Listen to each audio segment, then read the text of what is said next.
सगळ्यात मोठी नौटंकी जी सुरू आहे ती या महाराष्ट्रामध्ये ज्या प्रकारे अंमली पदार्थांचा व्यवहार, व्यापार आणि सेवन वाढलेलं आहे त्याला जबाबदार कोण ह्याचं उत्तर गृहमंत्री देवेंद्र फडणवीस, देशाचे गृहमंत्री अमित शहा यांनी देणं गरजेचं आहे। एक सापाच्या विषाची तस्करी करणारा, रेव पार्टीमधून सापाचं विष त्यातून निर्माण होणारा अंमली पदार्थ याचं सेवन करणारे प्रमुख सूत्रधार हे वर्षा बंगल्यावर पोचतात। वर्षा बंगल्यावर त्यांचं एखाद्या सुपर हिरो सारखं स्वागत केलं जातं। क्या उसका नाम, काय त्याचं नाव? आप सबको मालूम है ना, लेकिन मुख्यमंत्री को मालूम नहीं। ये व्यक्ति का नाम जिसे पूरा देश अब वॉच कर रहा है और पुलिस ढूंढ रही है, ये सबको नाम बच्चा बच्चा जानता है उसका नाम, लेकिन मुख्यमंत्री के घर में मुख्यमंत्र्यांच्या घरी जातात, त्यांचं स्वागत केलं जातं, त्याला मिठाई मारल्या जातात, त्याला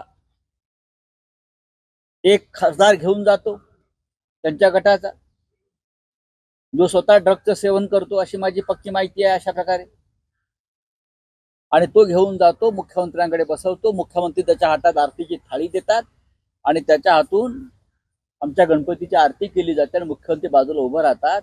या महाराष्ट्रासह देशामध्ये जे खतरनाक अंमली पदार्थाचा व्यवहार आणि ड्रग्सचा जो काय व्यापार सुरू आहे त्याची सूत्र मुख्यमंत्र्यांच्या बंगल्यात आहेत का, त्याचा शोध घेणं गरजेचं आहे। मुख्यमंत्र्यांपर्यंत या व्यक्तीला कोणी पोहोचवलं, हे मुख्यमंत्र्यांच्या टोळीतले हे खासदार कोण आहेत ज्यांनी या तुम्ही नाव घेत असलेल्या व्यक्तीला पोहोचवलं, त्याचं काय इथे आर्थिक संबंध आहेत?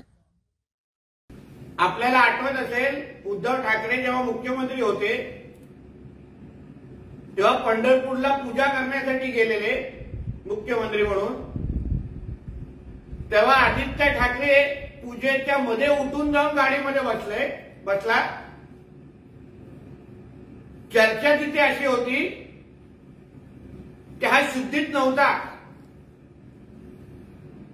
नेमकं काय केलेलं, कुठल्या नशेमध्ये होता तो त्यालाच माहित, आणि त्याच्यामुळे त्याचा श्वास कोलमडल्यामुळे त्याला गाडीत जाऊन बसायला लागलं।